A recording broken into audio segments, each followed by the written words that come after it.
Hello, नमस्कार मित्रांनो. स्वागत आहे सर्वांचं आपल्या YouTube चॅनलमध्ये. याचं नाव आहे नर्सिंग गुरु मराठी.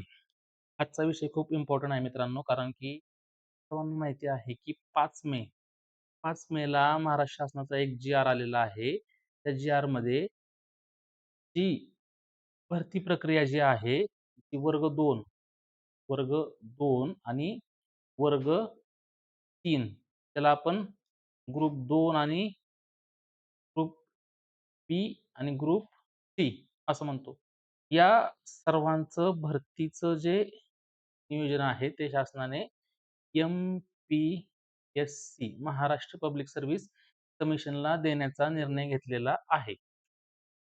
तर यामध्ये नर्सिंग कॅडरचा समावेश करण्यात आलेला आहे.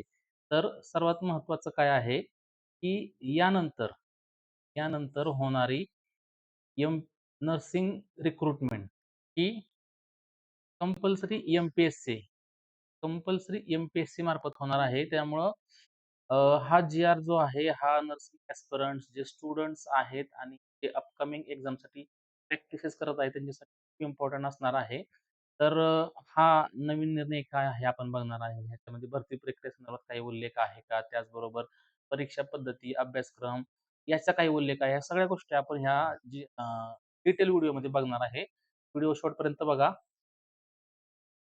तर सर्वात महत्त्वाचं म्हणजे जी-आर आलेला आहे तो 5 मे 2026 ला आलेला आहे. 5 मे ला आलेला आहे. तर 5 मे मध्ये ह्या जी-आरमध्ये सगळ्यात मोठा बदल कोणता केलेला आहे माहिती आहे?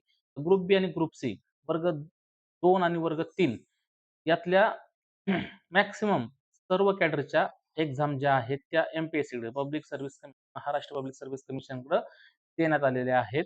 तर ह्या कशासाठी देण्यात येतात? एकत्रित भरती प्रक्रियेसाठी, त्याचबरोबर एम-पी-एस-सी कडून रिक्रुटमेंट प्रोसेस होईल आणि common structure Maharashtra public service commission मार्फत रिक्रुटमेंट अधिक स्टँडर्डाइज होईल, ह्यासाठी हा निर्णय घेण्यात आलेला आहे. ठीक आहे.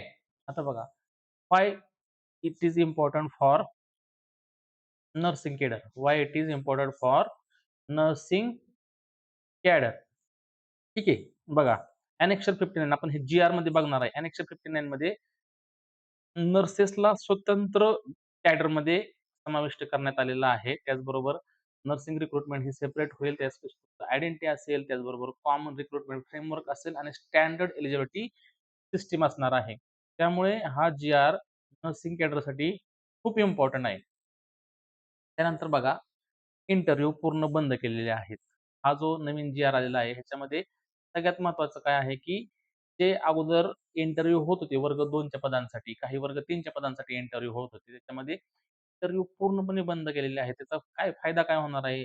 ऑब्व्हियसली भ्रष्टाचार कमी होणार आहे, मेरिट बेस्ड सिलेक्शन होतं, त्याचबरोबर मॅक्सिमम स्टुडंट त्याचा फायदा होईल आणि सगळ्यात महत्त्वाचं म्हणजे ट्रान्सपरन्सी. खूप साऱ्या स्टुडंटची डिमांड होती खूप वर्षापासूनची, रिक्रुटमेंट प्रोसेस ही वर्ग 3 ची असू देत किंवा वर्ग 4 ची असू देत, ही फक्त आणि फक्त एम-पी-एस-सी मार्फत झाली पाहिजे. त्याच्यासाठी खूप विद्यार्थ्यांनी स्ट्रगल केलेला आहे आणि आता विद्यार्थ्यांच्या स्ट्रगलला खरं बघायला गेलं तर यश आलेलं आहे.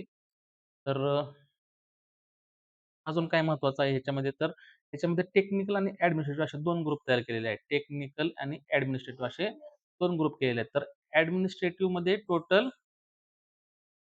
252 कॅडरचे 17 ग्रुप तयार केले. ठीक आहे. आणि टेक्निकलमध्ये टोटल 221 कॅडरचे 29 ग्रुप तयार केलेले आहेत. तर तो नर्सिंगचा जो पार्ट आहे तो टेक्निकल ग्रुपमध्ये टाकलेला आहे. ठीक आहे. त्याचबरोबर अजून एक महत्त्वाची गोष्ट म्हणजे त्याच्यामध्ये जे आर म्हणतो आपण त्याला, काही पदांसाठी चेंजेस केलेले आहेत.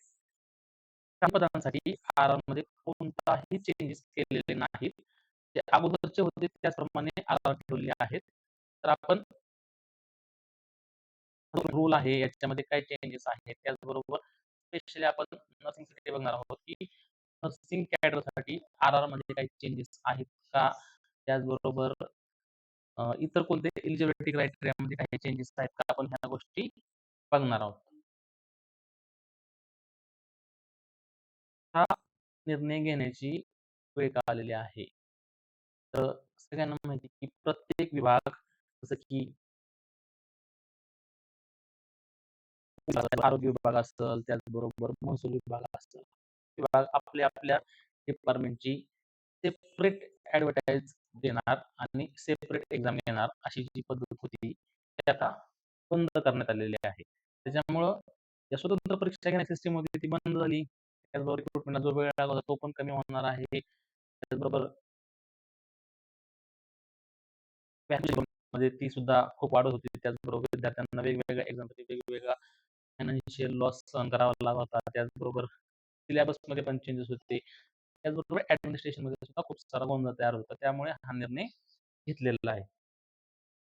काय होऊ शकतं भविष्यामध्ये ह्या जी-आरचा इम्पॅक्ट काय होऊ शकतात? तर एक म्हणजे नर्सिंग रिक्रुटमेंटमध्ये काही संभाव्य चेंजेस होऊ शकतात. जसं की सगळ्यात महत्त्वाचं म्हणजे एक्झाम पॅटर्न, त्याचबरोबर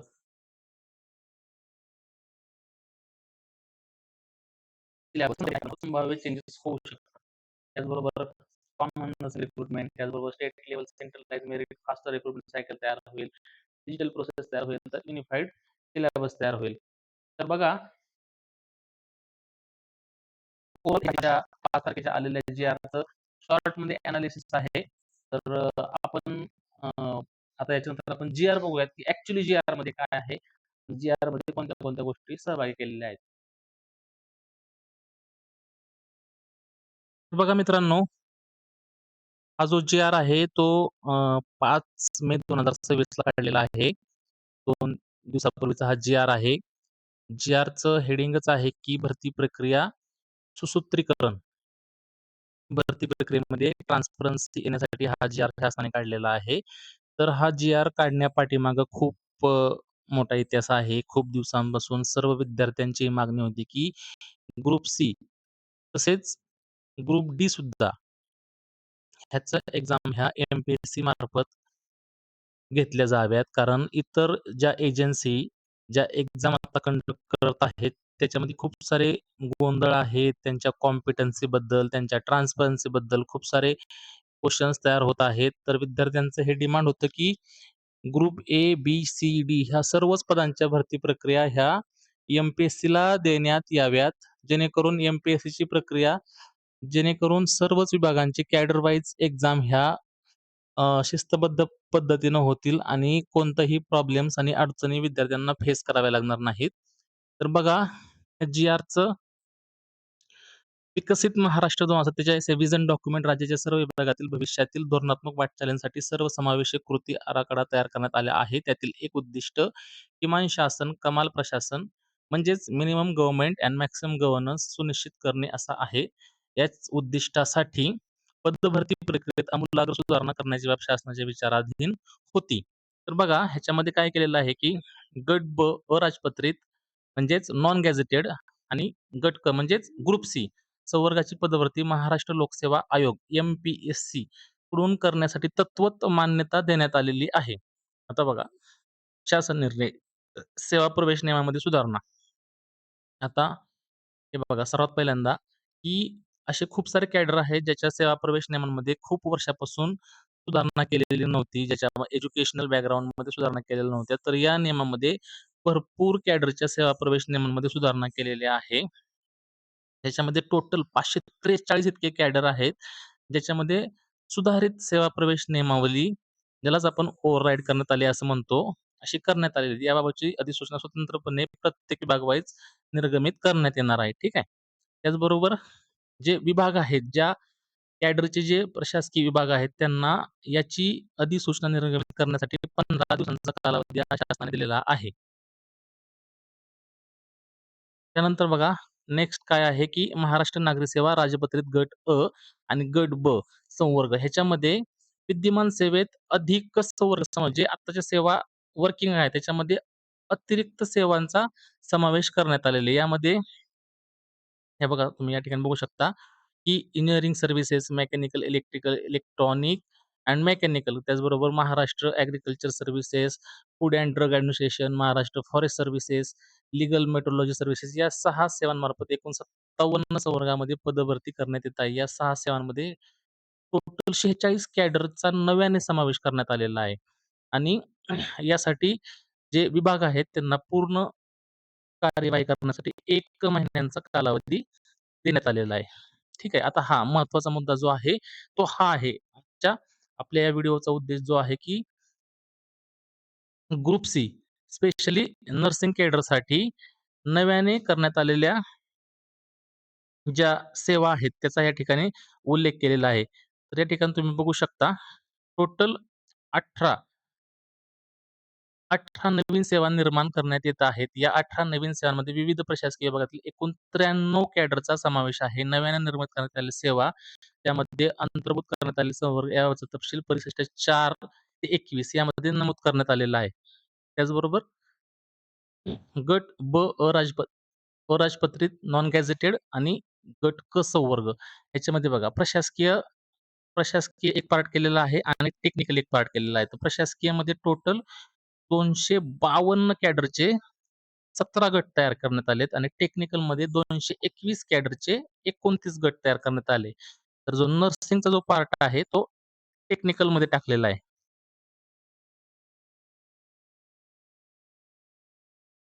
तर आपण अगोदर बघितलं होतं, की मुलाखत होणार नाही. आता ग्रुप बी आणि ग्रुप सी या पदांसाठी मुलाखत होणार नाही. डायरेक्ट भरती होणार आहे. फक्त लेखी परीक्षेच्या मेरिटवरती. आता आपण नर्सिंग कॅडरचा जो पार्ट आहे, तो बघूयात.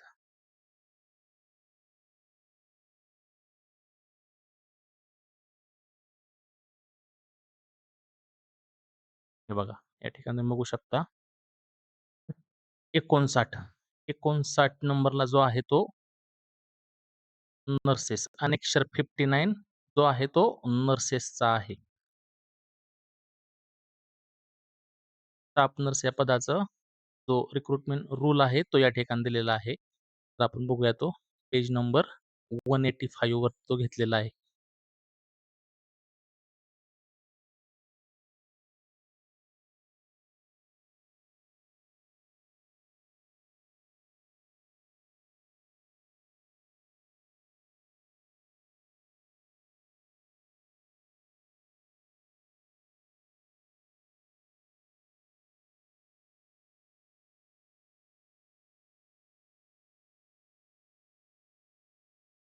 बघा,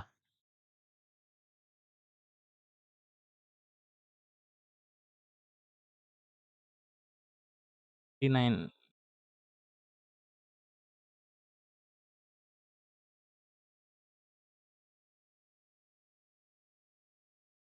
79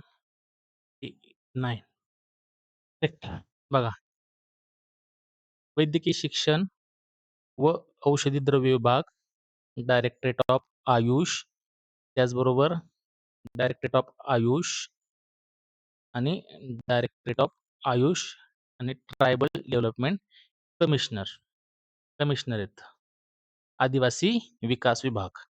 तर ह्या 4ही ठिकाणी जी नर्सेसची पदं आहेत, तर स्टाफ नर्सेस, त्याचबरोबर मिडवाईफ, त्याचबरोबर परत या ठिकाणी स्टाफ नर्स आणि आदिवासी विभागामध्ये नर्स. हे जे कॅडर आहेत, याच्या आर-आरमध्ये अगोदर कोणत्या गोष्टी होत्या आणि नवीनमध्ये कोणत्या गोष्टींचा सहभाग केलेला आपण ते बघूयात. तर डायरेक्टरेट ऑफ आयुषमध्ये बघा, जनरल नर्सिंग अँड मिडवायफरी 3 वर्षाचा किंवा 3.5 वर्षाचा किंवा डिप्लोमा किंवा बी-एस-सी नर्सिंग हा आर-आर अगोदर होता. हा जी-आर यायच्या अगोदर. आता नवीन ह्याच्यामध्ये जनरल नर्सिंग अँड मिडवायफरी म्हणजे जी-एन-एम किंवा बी-एस-सी नर्सिंग ह्या 2 गोष्टी असतील, तर ती व्यक्ती स्टाफ नर्स या पदासाठी एलिजिबल आहे. Experience, additional qualification, additional skill आणि प्रेफरन्शियल क्वालिफिकेशन नॉट रिक्वायर्ड. 2 नंबरला बघा मिडवाईफ. अगोदर आर-आर तयार व्हायच्या अगोदर काय पाहिजे होतं? Registered nurse with Maharashtra nursing council or nurse eligible for such a registration, BSc degree in nursing recognised by the nursing council of India and registers with the MNC. याच्यामध्ये कोणताही चेंजेस केलेला नाही. जे आहे ते तसंच ठेवलेलं आहे. 3 नंबरला बघा staff nurse, directorate of Ayush याच्यामध्ये जी-एन-एम, बी-एस-सी नर्सिंग आणि नवीन सुधारित सेवा प्रवेश नियमावलीमध्ये सुधारणा काय करण्यात आलेली आहे एज्युकेशन जी-एन-एम किंवा बी-एस-सी नर्सिंग म्हणजे त्याच गोष्टी सेम ठेवलेल्या आहेत. Experience, additional skill, preferential qualification not required असं म्हणलेलं आहे.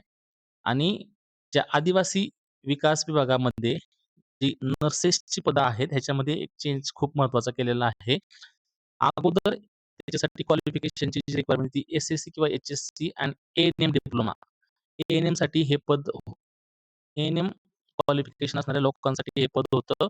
पण त्या प्रवेश नियमावलीतील मूळ तरतुदीत सुधारणा केल्यानंतर एज्युकेशन क्वालिफिकेशन केलेलं आहे जी-एन-एम किंवा बी-एस-सी नर्सिंग असेल तरच ती व्यक्ती आदिवासी विकास विभागामध्ये नर्स या पदासाठी अप्लाय करू शकते. Experience, additional skill, preferential qualification also not required. ठीक आहे. म्हणजेच आपण बघितलं की येणारी जी स्टाफ नर्स रिक्रुटमेंट असणार आहे, जी स्टाफ नर्स रिक्रुटमेंट आहे, ती एम-पी-एस-सी, एम-पी-एस-सी मार्फत होणार आहे.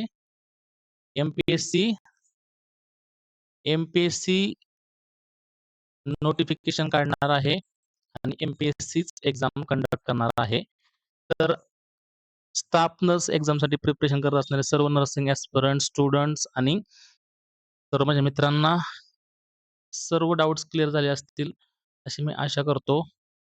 आणि एम-पी-एस-सी मार्फत येणाऱ्या भविष्यात येणाऱ्या अ, नर्सिंग कॉम्पिटिटिव्ह एक्झामसाठी तुम्हाला खूप खूप शुभेच्छा.